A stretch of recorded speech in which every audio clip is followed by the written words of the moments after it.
함께 말씀 나누겠습니다. 로마서 8장 32절 말씀인데요. 우리 함께 읽겠습니다. 시작. 자기 아들을 아끼지 아니하시고 우리 모든 사람을 위하여 내주시니가 어찌 그 아들과 함께 모든 것을 우리에게 주지 아니하시겠느냐. 아멘.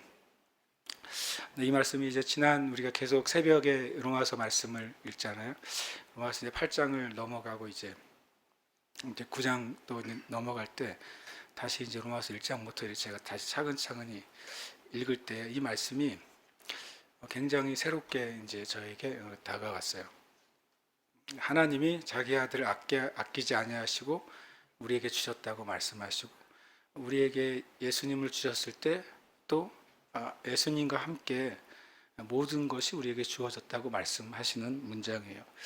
그래서 제가 이제 주제를 우리는 모든 것을 받았다는 주제를 좀 나누고 싶어요. 함께 읽어볼까요? 우리는 모든 것을 받았다. 받았다. 다시 한번 우리는 모든 것을 받았다. 자, 이제 나는 모든 것을 받았다. 한 번 더 나는 모든 것을 받았다. 네, 옆에 있는 분을 보고 하십시오. 너는 모든 것을 받았다. 자, 왼쪽에 있는 사람 오른쪽에서 한 번씩 가라. 다시 시작. 너는 모든 것을 받았다. 자, 그 얘기를 들은 사람 뭐라고 말해야 되겠어요? 당연하지 그래야죠. 네. 우리가 진리를 말한다는 건 뭐냐면 성경에서 모든 것을 주셨다고 했으니까 나는 받았다고 주장을 해야 돼요. 하나님은 난 너에게 더 줬어요. 다 줬다. 그런데 우리는 어떻게 말하냐면 언제요? 뭘요?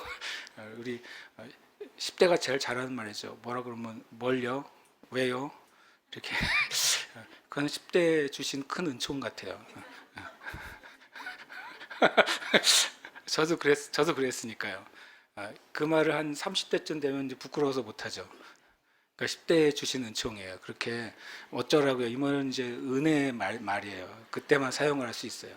그래서 30대 그렇게 사용하면은 스스로 부끄러워서 사용을 못 하거든요. 그러니까 많이 하세요. 10대 지금 뭐 하루에 한 1000번쯤 하세요. 뭐 멀리 어쩌라고요? 왜요? 이렇게. 이번에 이제 신기하게도 이번 24시간 예배를 이제 위해서 기도하는데 뭐랄까 이거는 뭐 사단이 주는 건 아닌데 묘한 현상이 있었어요. 제가 누구한테 구한 게 아닌데 갑자기 사람들이 저한테 24시간 예배가 있다는 사실을 모르는 사람들이 갑자기 여기저기서 강사를 소개해 주기 시작하는 거예요. 그게 사단의 음성인지 아닌지 모르겠다고. 이제 갑자기 어느 분은 제가 제주에서 십몇 년 전에 만났던 어떤 찬양 사역자가 있어요. 이름을 들으면 아실 사역자예요. 이름은 말하지 않겠습니다. 그분이 왜 유명해졌냐면 미국에서 이제 그 줄리어드나 이런 데서 이제 공부한 친구들 전도하다가 조그만한 이제 문화 선교팀을 만들었어요. 근데 갑자기 그게 빵 터졌어요. 왜냐하면 그 중에 2명이 뭐 이런 거 있잖아요. 뭐 아메리카 가탤런트 같은 데 있잖아요. 뭐 케이팝 뭐 이런 하는데 나가가지고 우승을 했어요. 2명이. 그 2명도 이름을 말하면 알만한 사람입니다, 여러분들. 갑자기 그 팀이 이제 갑자기 빵 뜬 거예요. 그래서 그 팀이 되게 이제 복음 사역을 하거든요. 이제 줄리어드 응대 출신들이니까 엄청 달란트의 퀄리티가 높잖아요. 그래서 제가 그분하고 한 10년 전에 교제를 했었거든요. 교제라고 해서 잠깐 이제 그분을 제가 이제 라이딩 해드리고 같이 식사하고 그랬어요. 근데 이제 10년 지난 다음에 갑자기 저한테 연락이 와가지고 다른 방에 연락이 와서 이 제주에 오는 그 계획이 있대요. 그러면서 우리 교회에서 그 집회를 하면 어때냐 그러길래 제안이 왔어요. 그래서 제가 이런 제안을 나한테 하시다니 그러고 지나갔어요. 아쉬우십니까 여러분? 제가 안 하겠다고 그랬거든요.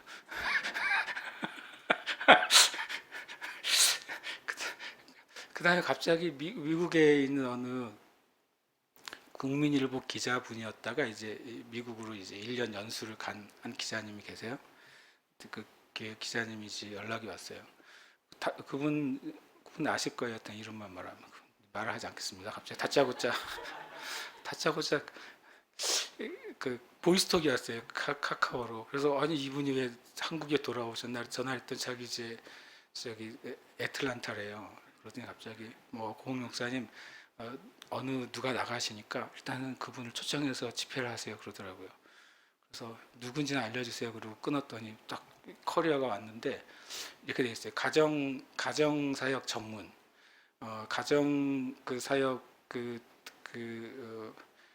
뭐랄까 그 집회로 4,000회 대단하죠.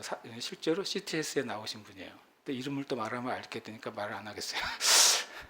그분이 이제 갑자기 그 기자님이 뜬금없이 나랑 그 사모님을 딱 링크를 해주고 자기는 빠져나갔어요. 마치 이제 셋이 만나서 나간 거예요. 둘이 얘기하세요. 그러고 나는 이걸 어떻게 해야 되나. 그랬더니 진짜 찾아봤더니 되게 훌륭한 분이시더라고요. 그러니까 미국에서 이제 남편이 돌아가시고 혼자 자녀들을 정말 진짜 훌륭하게 기르신 사모님이에요. 그래서 그것이 이제 자녀 교육에 대한 아주 유명한 이제 집회 인도자가 되셨고 말씀을 전하시는데 뭐 지난주에 7월 27일 27일 날 이제 한국에 오신데 어떤 기간 동안 집회 기간 중에 그 기자님이 특별히 우리 교회를 소개했으니까 그분을 모시라고 그러는 거예요. 그래서 내가 뭐 말을 안 했어요. 저는 일단 말을 안 해요. 내가 yes, no를 모르겠는데 어떻게 말을 해? 그러면 일단 뭐 알았다 그랬죠. 그리고 또 한 분이 갑자기 까먹었네요. 근데 오늘 그것도 한 분이 또 이제 제주에 누가 오시는데 저보고 저기 교회에서 좀 집회를 하시면 좋겠다 그랬어요. 근데 제가 왜 다 yes, no를 못했냐면 제 마음에 별로 그 감동이 없는 거예요. 그래서 그분들이 훌륭한 분들이 맞아요. 그리고 되게 하나님의 일을 하는 분들이 맞더라고요. 찾아보니까. 그런데 제가 이제 전 24시간 예배를 앞두고 뭐 우리가 1월 초부터 이제 계속 이제 우리가 강사분들을 모시고 있잖아요.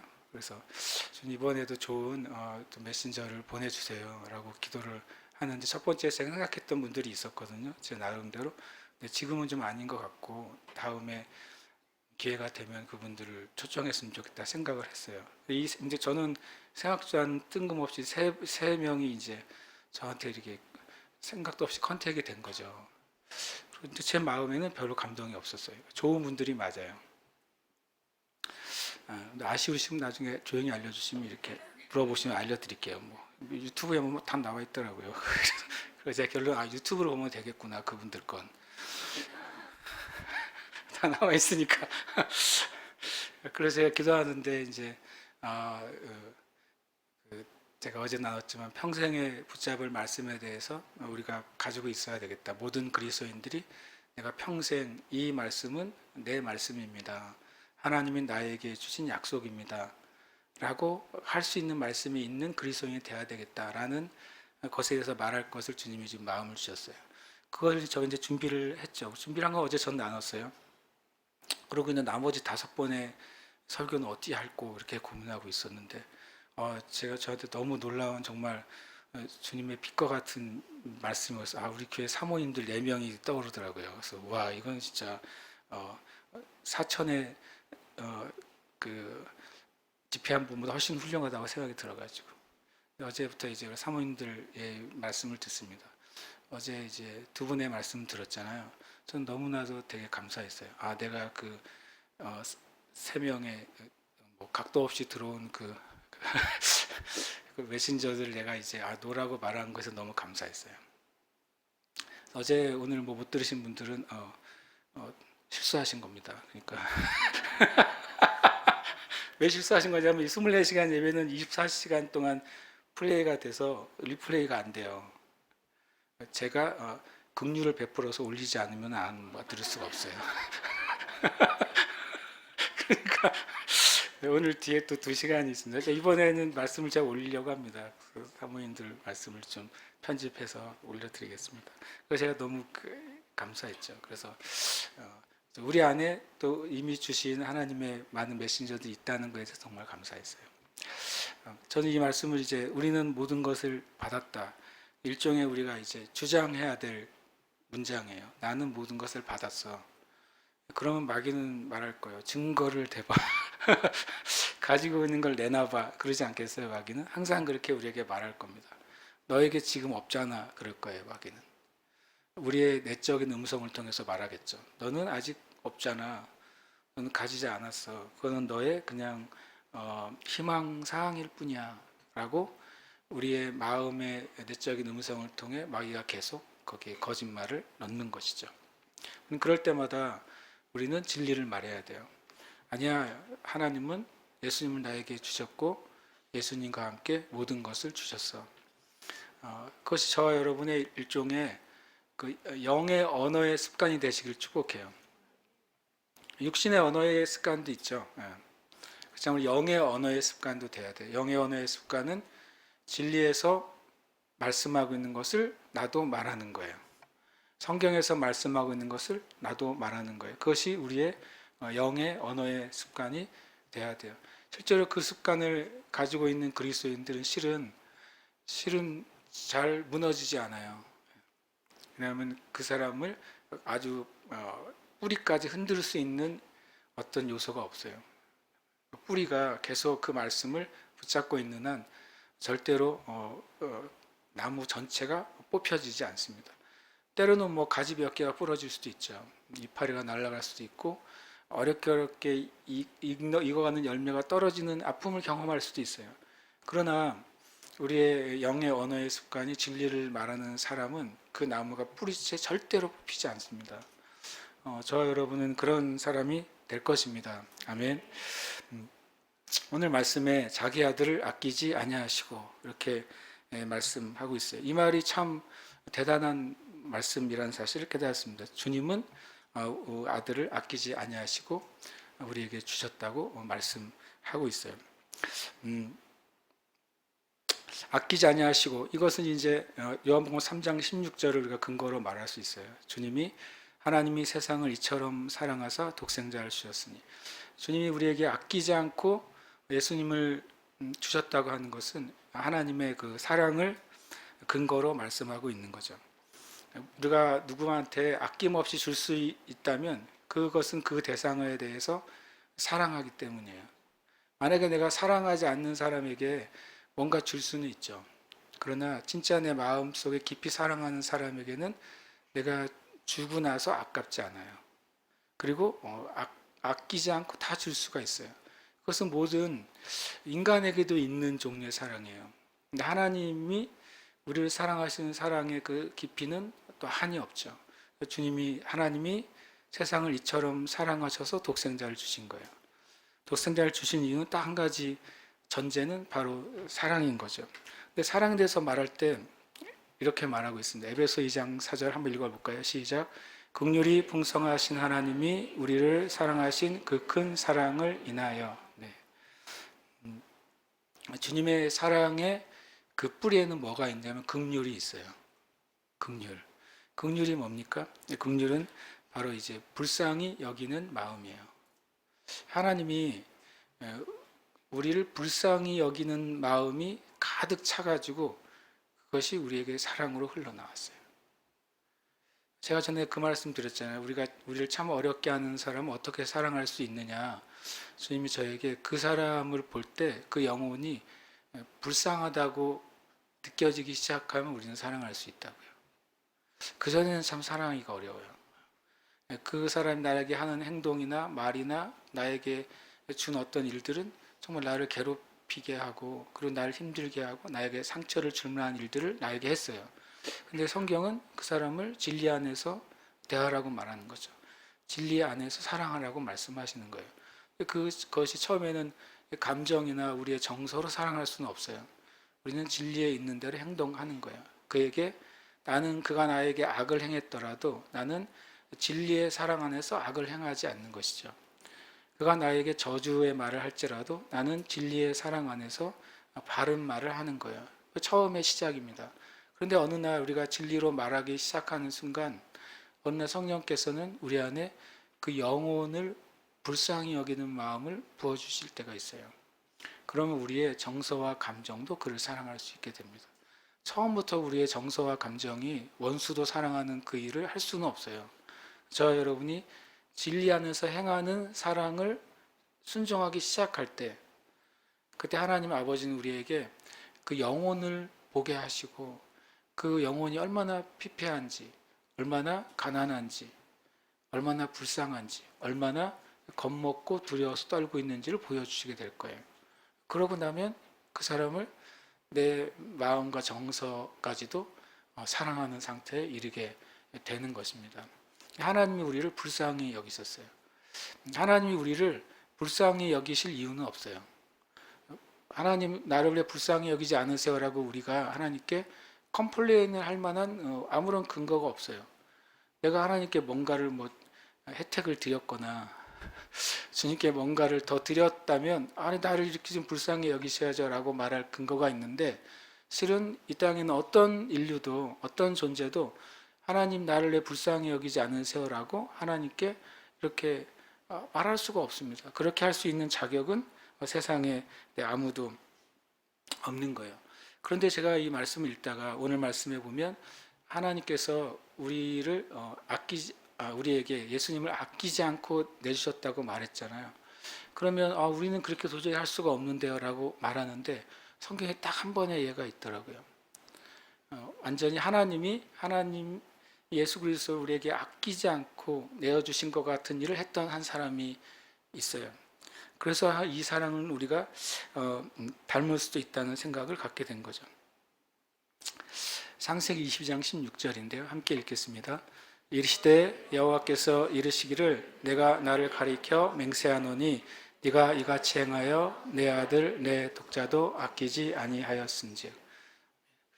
저는 왜 아브라함이 믿음의 조상인지 전에는 창세기 15장 6절만 생각했어요. 아브라함이 하나님을 믿음에 하나님이 그를 의로 여기셨다고. 믿음의 의를 얘기할 때 그 구절이 등장하잖아요. 그래서 제가 보니까 아브라함이 왜 위대하냐면 주님이 인정하신 게 하나 더 있더라고요. 네 아들 내 독자도 아끼지 아니하였은즉. 영어를 잘 몰라서 써 있잖아요. Your only son이에요. 하나밖에 없는 너의 아들. 너의 아들 네가 아끼지 않았다고 하나님이 인정해 주셨어요. 하나님의 인정인 거죠. 그리고 성경에 보면 단순히 이 아브라함이 이것을 그냥 주님께 그냥 드려요라고 말한 게 아닙니다. 왜냐하면 창세기 22장 2절엔 이런 표현이 있어요. 여호와께서 이르시되 내 아들 내 사랑하는 독자 이삭을 데리고 모리아 땅으로 가서 내가 내게 일러준 한 산 거기서 그를 번제로 드리라. 하나님 뭘 인정해 줬어요? 아브라함 이삭을 사랑한다는 사실을 인정해 줬어요. 하나님의 기준에서도 아브라함이 이삭을 사랑하고 있었어요. 전능하신 신의 기준에서도 아브라함이 그 아들을 얼마나 사랑하는지 하나님이 인정할 정도로 내 아들 네가 사랑하는 그 독자 이렇게 말씀하세요. 그러니까 아브라함은 첫 번째 아들이 아버지가 아들을 사랑하는 데 있어서 인정받은 아버지예요. 그래서 여러분 생각해 보세요. 여러분이 여기 부모님들이 계시는데 하나님이 여러분에게 야 너는 진짜 너의 아들이나 딸을 진짜 사랑해 인정받을 만큼 사랑하세요? 그 제가 한번 생각해 봤거든요. 난 하나님이 저거 네가 진짜 사랑하는 네 아들 이런 표현을 나에게 쓰실까? 물론 모든 부모님들은 자녀를 사랑하죠. 그렇죠? 그런데 하나님이 인정하실 만큼 자녀를 사랑하는 부모는 얼만큼일까? 난 생각을 해봤어요. 어쩌면 많지 않을 수도 있어요. 왜냐하면 우리가 부족한 부모일 때가 있거든요. 근데 성경은 하나님이 아브라함의 그걸 인정해줘서 넌 진짜 네 아들 이삭을 진짜 사랑해 라고 인정을 받은 거죠. 그런데 이 22장 16절은 네가 그 진짜로 사랑하는 그 아들을 나에게 주는데 전혀 아깝게 생각하지 않고 줬다고 인정을 하신 거예요. 그래서 진짜 아브라함은 진짜 믿음의 위대한 조상이세요. 저는 나중에 아브라함을 만나면 정말 하나님을 믿어서 우리에게 의를 주셔서 감사해요. 이것도 감사하고 싶은데 이 부분을 감사하고 싶었어요. 진짜 자녀를 사랑하는 아버지였다는 것.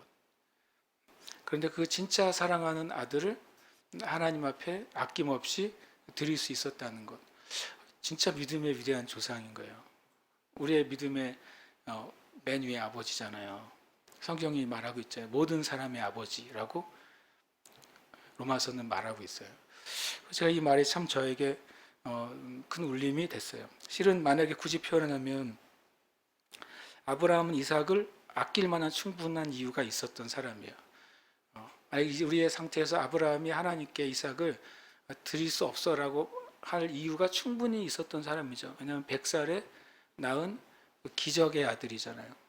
기적이잖아요. 100살에 낳은 기적의 아들이에요. 그리고 더 나아가서 이 이삭은 아브라함에게 있어서 누가 살아있다는 것을 증명해 줄 수 있는 존재예요? 하나님이요. 만약에 야, 하나님이 어딨어? 그러면 무슨 소리야? 우리 이삭을 봐. 하나님 100살에 이 아들 주셨단 말이야. 그죠? 기적을 믿지 않는 사람들에게 하나님의 기적이 있다는 사실을 알려줄 수 있는 확실한 증거가 누구예요? 이삭이잖아요. 확실한 증거예요. 확실한 증거.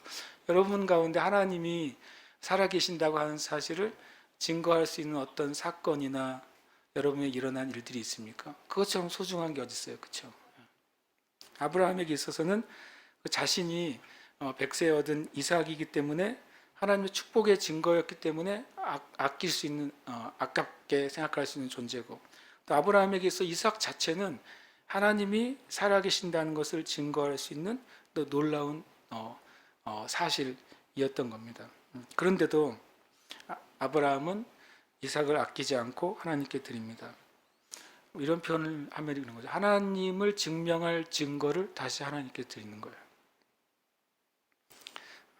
그것이 이제 하나님께 인정받은 아브라함의 신앙인 거죠. 그럼 제가 생각해 봤습니다. 오늘 말씀에 하나님께서 그 독생자를 아끼지 않고 우리에게 주셨다고 말했어요. 그러면 하나님도 우리에게 예수님을 아끼지 않을 만한 증거가 있을까요? 아끼지 않아도 되는 성경이 있더라고요. 함께 읽겠습니다. 말씀이 육신이 되어 우리 가운데 거하심에 우리가 그의 영광을 보니 아버지의 독생자의 영광이요 은혜와 진리가 충만하더라. 예수 그리스도는 하나님의 뭐예요? 영광이세요.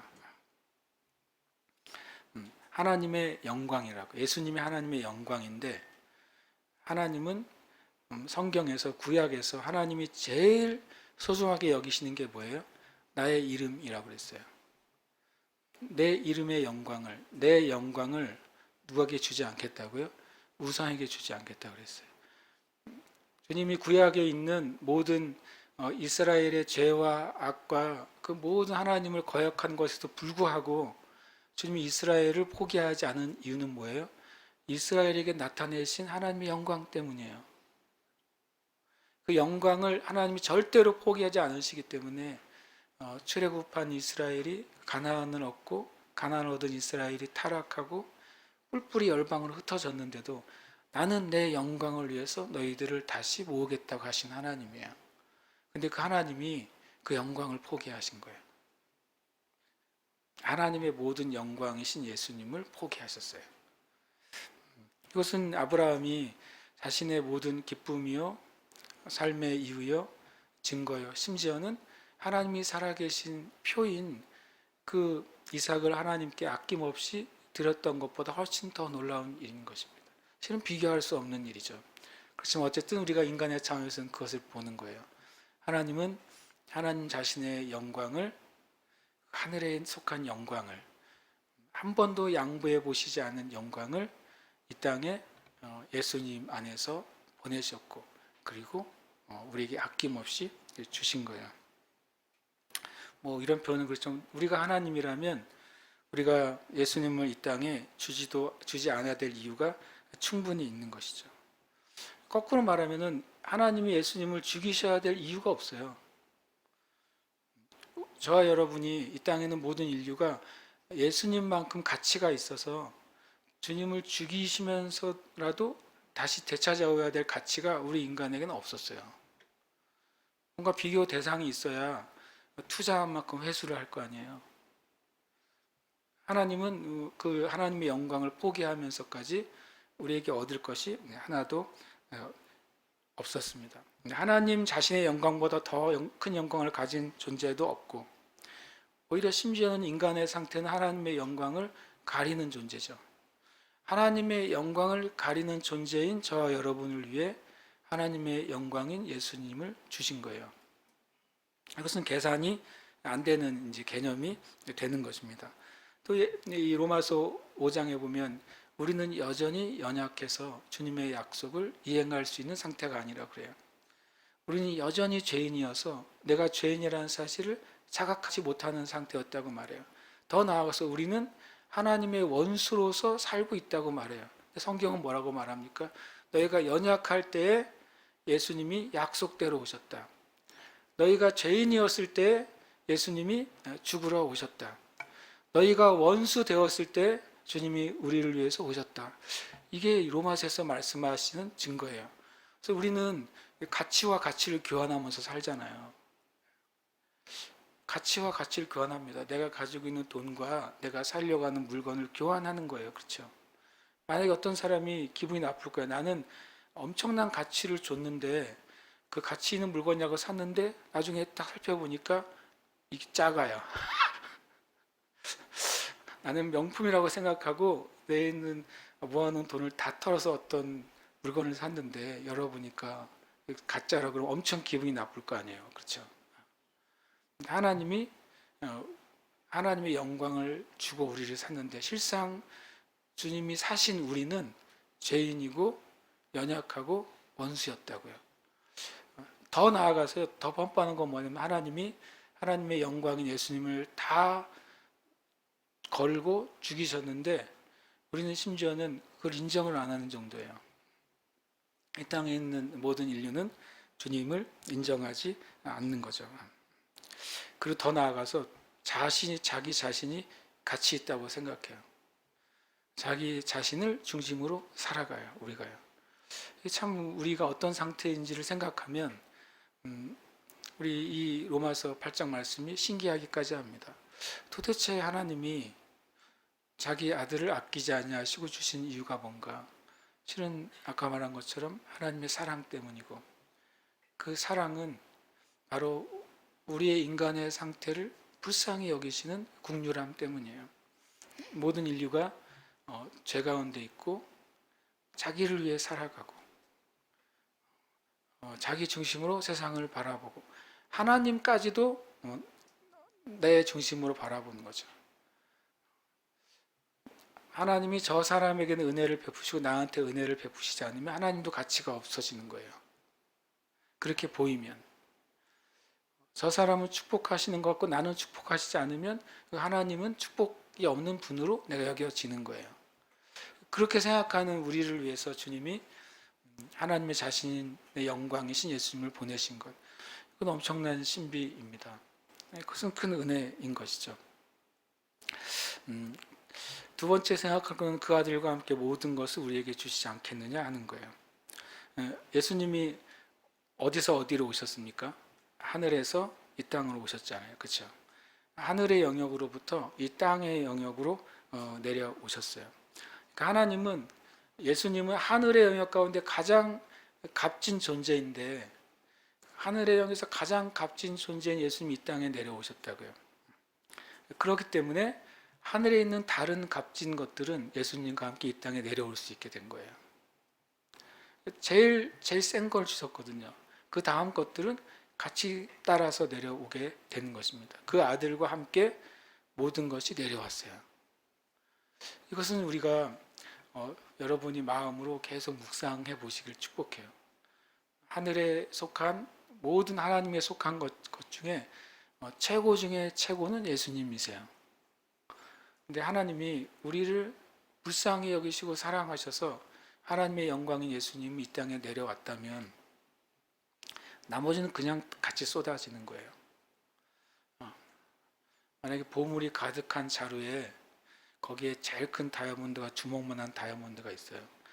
주먹만한 다이아몬드만큼 구멍을 뚫으면 그 주먹만한 다이아몬드만 떨어집니까? 그 주먹만한 다이아몬드보다 작은 것들은 다 쏟아지는 거예요. 맞습니까? 그 뚫린 구멍만큼 떨어지는 거예요. 주님이 가장 크게 하늘을 열어놓고 오셨기 때문에 하늘에 남아있는 게 없어요.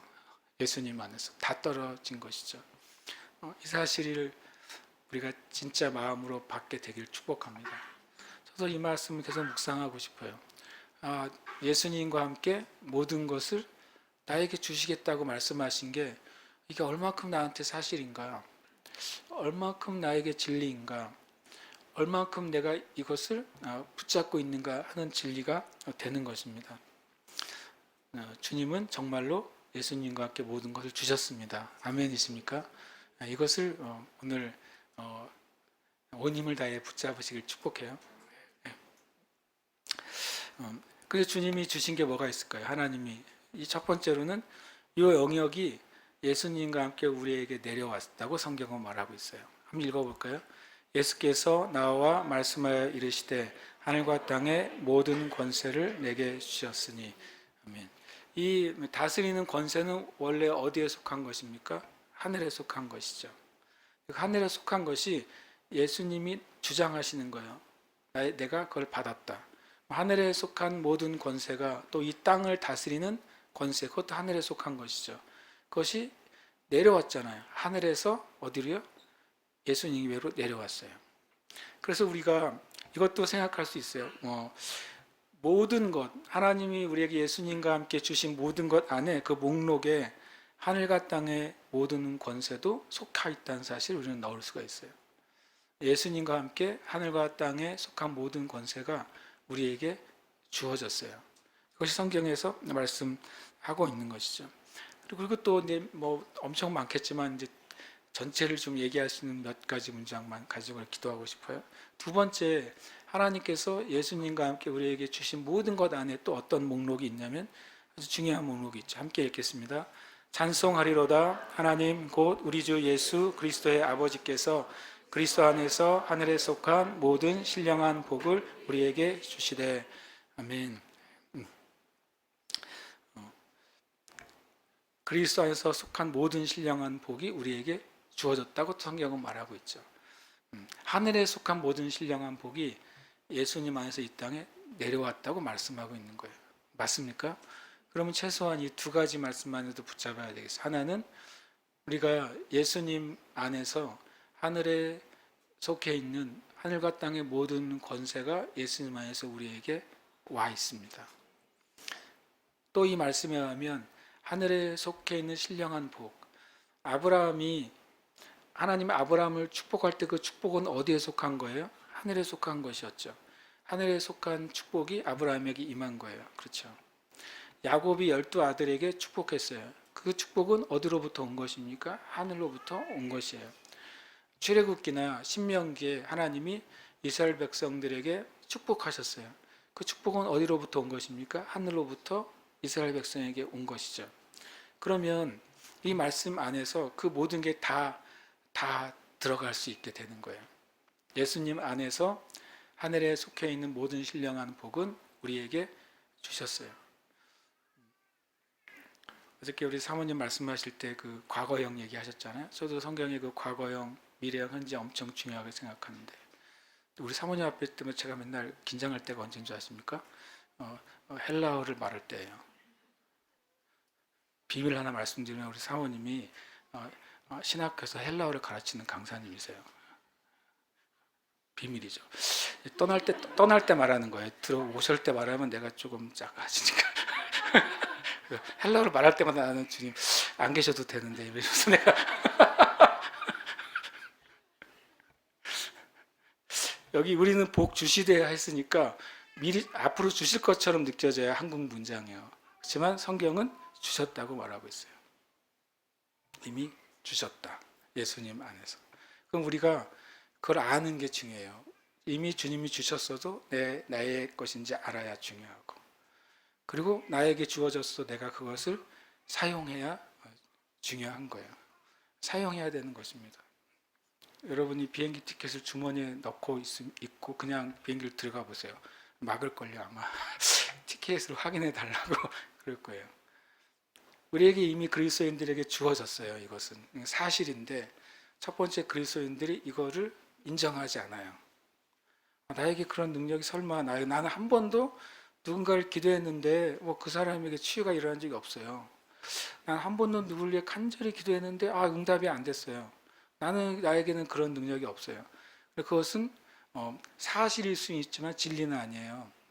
아직 나에게 나타나진 않았지만 성경에 진리하고 합한 게 아닙니다. 성경은 분명히 예수 그리스도 안에서 하늘과 땅에 속한 모든 권세가 우리에게 주어졌다고 말씀하시는 거예요.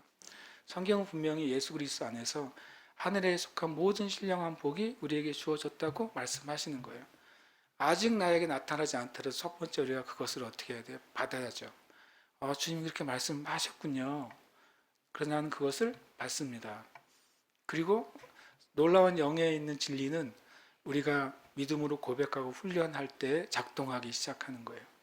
우리가 고백해야 돼요. 그리고 서로를 위해 기도해 줘야 돼요. 계속 믿음으로 말해야 돼요.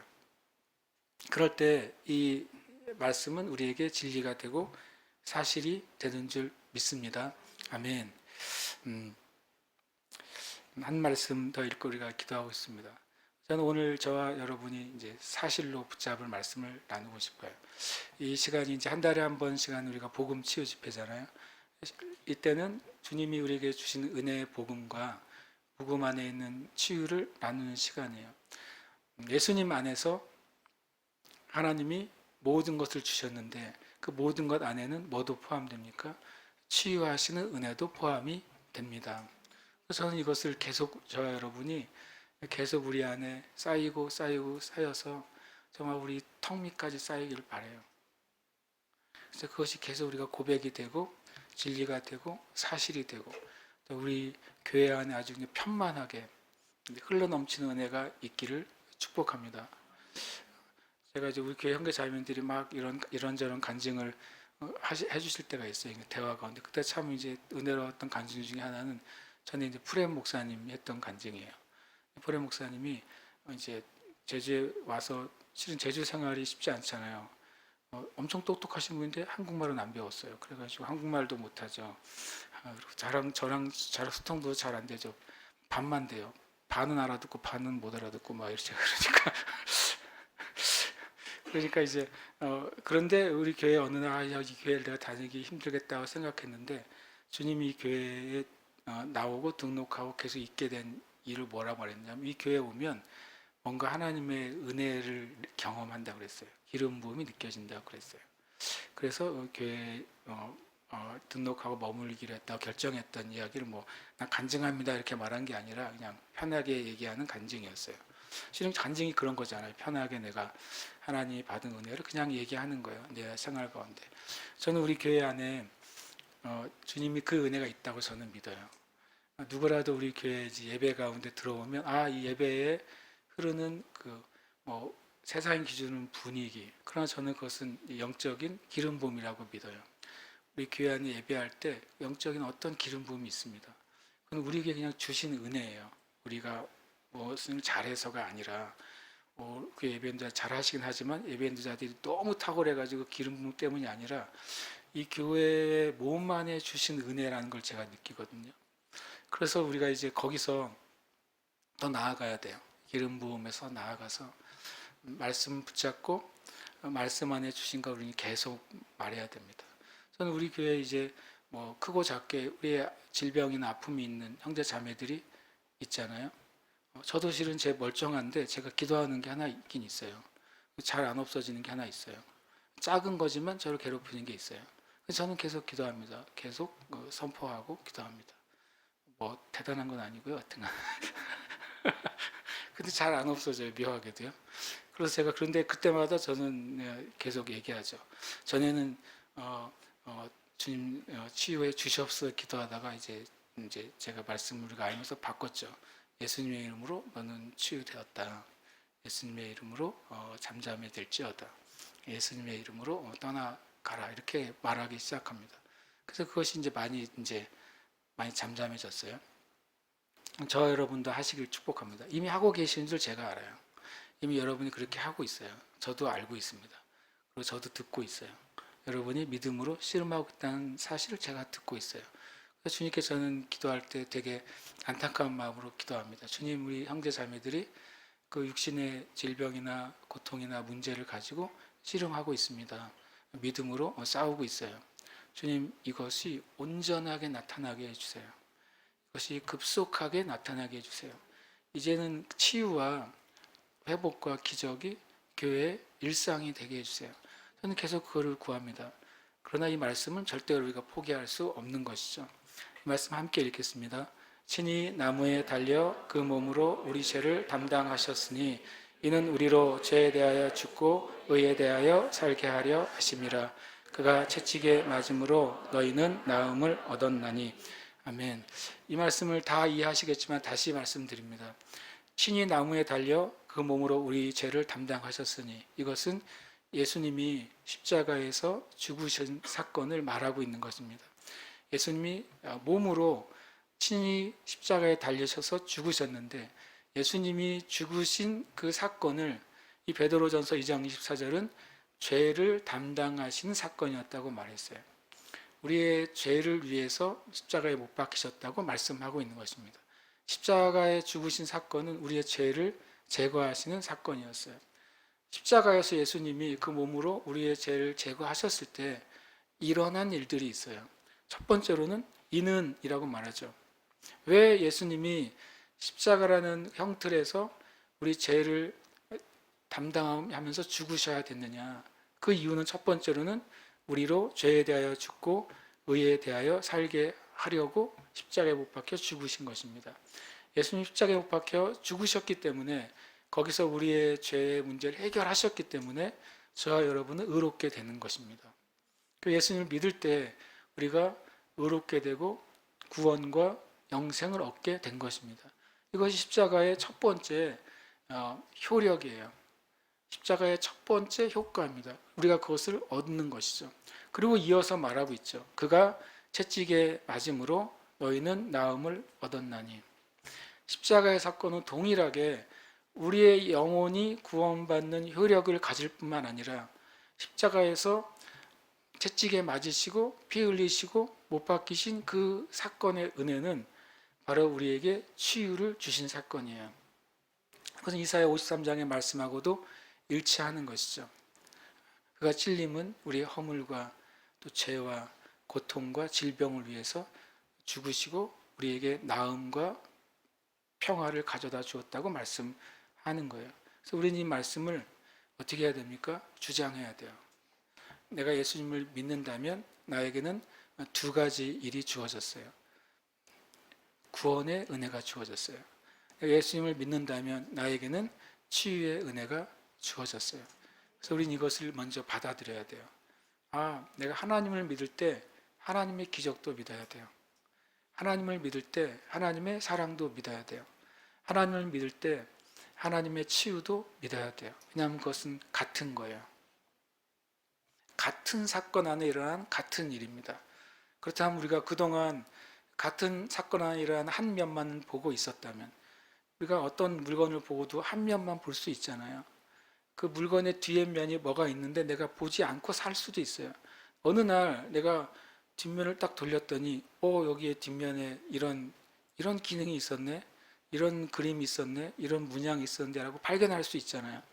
십자가의 은혜 안에는 우리의 영혼이 구원받는 은혜와 동일하게 우리의 육신이 치유받는 은혜가 같이 있습니다.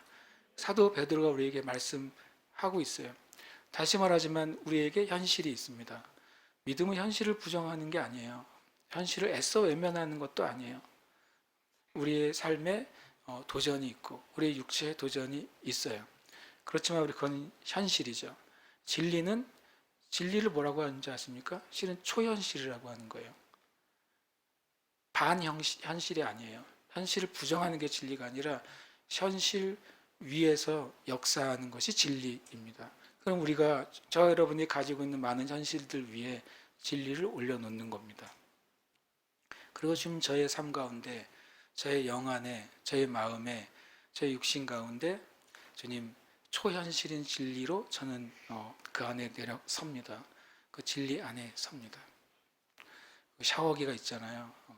샤워기를 머리 위에 놓고 내가 틀면 그 샤워기로부터 내 몸이 머리에서 끝까지 적셔지는 거예요. 우리는 그 말씀을 그렇게 사용해야 돼요. 주님의 말씀이 나의 온 존재를 덮도록 주님께 나아가는 것이죠. 어제 현아 사모님이 그랬어요. 그 전에 주님 몰랐을 경우에 주님이 나를 어떻게 돕게 하시는지를 내가 몰랐다고. 성경의 진리인데 어떻게 주님 나를 돕도록 내가 내 자신을 열어드리는 거에서 알지 못했었다 그랬어요.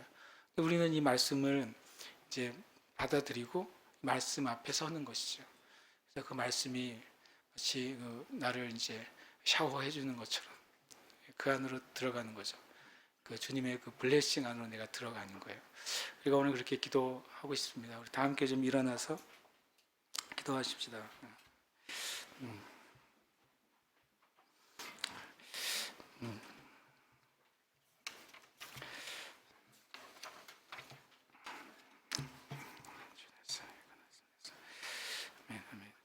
원래 이제 12시 20분에 예배 마치고 점심 식사를 해야 되는데 일단 뭐 점심은 이따가 잘 드시고요. 기도를 좀 하고 우리 마음으로 좀 상상을 했으면 좋겠어요. 다 함께 눈을 좀 감으실까요? 우리가 이 말씀 그가 채찍에 맞음으로 너희는 남을 얻었나니 하는 말씀 안으로 여러분이 들어가는 겁니다. 여러분이 어떤 형태로 상상을 하시든 상관없어요. 그러나 그건 생각해 보세요. 주님의 진리의 집이 있는데 내가 그 집 안으로 들어가는 거예요. 그 안으로 손만 살짝 디미는 게 아니라 내 전 존재가 들어가는 것입니다. 완전히 그 진리의 집 안에 들어가서 문을 닫는 거예요. 문을 닫는 순간 실내와 실외가 구별이 되는 것입니다. 맞습니까? 내가 들어가서 문 열어놓고 있으면 여전히 실외와 실내는 연결이 돼 있어요. 실내 에어컨을 많이 틀어놓고 있는데 실내에 들어가게 되는데 문을 열어놓고 있다면 밖으로부터 뜨거운 바람의 영향이 솔솔솔 들어올 거예요. 그럼 여러분이 눈을 감으시고 마음으로부터 상상을 하세요. 내가 이 말씀 그가 채찍에 맞음으로 나는 나음을 얻었나니 이 진리의 집 안으로 지금 들어가십시오. 그리고 문을 닫는 거예요. 문을 닫는 것은 뭐냐면 외부와 내부를 구별하는 것입니다. 외부는 무엇입니까? 여전히 우리에게 몸에 있는 어떤 증상인 거죠. 여전히 내가 느끼는 아픔인 것이죠. 그리고 아직 회복되지 않은 어떤 영역인 것입니다. 그리고 또 외부의 것이 무엇이? 외부의 소리이죠. 당신의 질병은, 당신의 현상은, 당신의 상황은 1년이 지나야 좋아질 거예요. 평생 약을 먹어야 될 거예요. 그건 고치기 어렵습니다. 그렇게 살아야 될 거예요. 라고 하는 그건 사실인 겁니다. 거짓은 아니에요. 어떤 경우에 그 사실이 외부에서 들려오는 소리인 거죠. 이 문을 열었을 때 들어오는 공기예요. 그걸 닫는 겁니다. 여러분의 마음으로 좀 닫으세요. 그가 채찍에 맞음으로 나는 나음을 얻었나니 라는 진리의 집 안으로 우리가 들어가서 나의 생각이나 감정이나 또 실제적인 진단이나 그런 것에 문을 닫습니다. 그것을 외면하는 게 아니에요. 우리가 현실 위에 있는 진리를 만나기 위해서 주님께 나아갑니다. 그리고 이 시간 주님께 구하십시다. 주님, 저는 이 시간 진리 안에 있습니다. 주님은 참이십니다. 주님은 영원하십니다. 주님은 전능하십니다. 저는 이 은혜, 예수님께 채찍에 맞으실 때 우리에게 나음의 은혜가 부어졌다는 그 진리 안에 있습니다. 저는 그 진리 안에서 시간 치유를 받아들입니다. 시간 치유를 받습니다. 이렇게 표현하십시오. 주시옵소서 하지 마시고 저는 치유를 받아들입니다. 이 시간 치유를 받습니다. 함께 이 시간 기도하겠습니다. 할렐루야. 주님 감사합니다. 할렐루야. 주님 감사합니다. 할렐루야. 주님 감사합니다. 주님 감사합니다. 주님 감사합니다. 할렐루야. 주님 감사합니다. 저는 이 시간 주님 놀라운 그 은혜의 집 안에 있습니다. 그 채찍에 맞음으로 나는 나음을 입은 그 놀라운 은혜의 집 안에 있습니다. 채찍을 맞음으로 나는 나음을 입었습니다. 예수님이 채찍에 맞음으로 나는 나음을 입었습니다. 주님은 그 말씀으로 나를 이 시간 품으십니다. 그 말씀의 은혜가 저에게 임합니다. 말씀의 축복이 저에게 임합니다. 저는 주님 눈을 닫았습니다. 주님 나의 육신의 한 현상으로부터 닫았습니다. 주님 내가 알고 있는 지식으로부터 닫았습니다. 세상의 말로부터 닫았습니다. 의료적인 진단으로부터 문을 닫았습니다.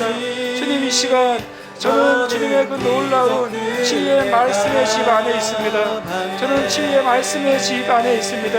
그 말씀의 집 안에서 주님이 나에게 빛을 비추십니다. 그 말씀의 집 안에서 저에게 능력의 손으로 나를 만지십니다. 주님 나의 머리를 만지십니다. 나의 눈과 코와 입을 만지십니다. 나의 뼈를 만지십니다. 나의 내장을 만지십니다. 나의 피부를 만지십니다. 나의 손과 발을 만지십니다. 나의 모든 연약한 부분을 지금 이 시간 이 진리의 말씀의 집 안에서 나를 만지십니다.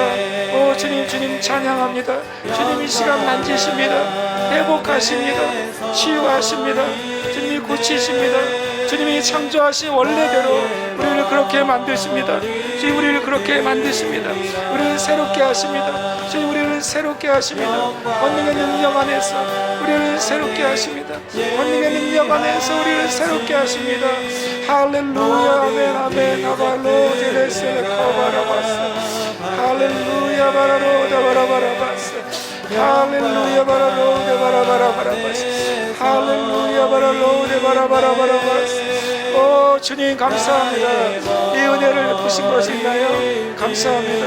아멘 아멘 올라스카 바라바라바라바스 오다바라바라 올라스카라바라바라바스 오다바라바라 올라스카라바라바라바스 오라바라바라바스 라스카라바라바스 오라바라바라바스 라스카라바라바스 오라바라바라스 라스카라바라바라바스 오 주님 할렐루야 주님 감사합니다. 오 주님 은혜 베푸소서. 지금 이 시간 치유하시는 청 안에 우리가 있습니다. 치유하시는 감성 안에 있습니다. 회복하시는 은혜 아래 있습니다. 오 주님 그 은혜의 집 안에 있습니다. 치유의 집 안에 있습니다. 주님 우리가 그 문을 열지 않습니다. 주님 믿음의 문을 열지 않습니다. 우리는 믿음으로 그 문을 닫았으며 그 안에 있습니다. 주님의 말씀의 보호 아래 있습니다. 말씀의 치유 안에 있습니다. 말씀의 능력 안에 있습니다. 말씀의 역사 안에 있습니다. 할렐루야 할렐루야 오데빌로시 예스카바라바라바라바스 예스카바라바라바라바스 할렐루야 할렐루야 할렐루야 할렐루야 아멘 아멘 올라샤라바라바라바스 할렐루야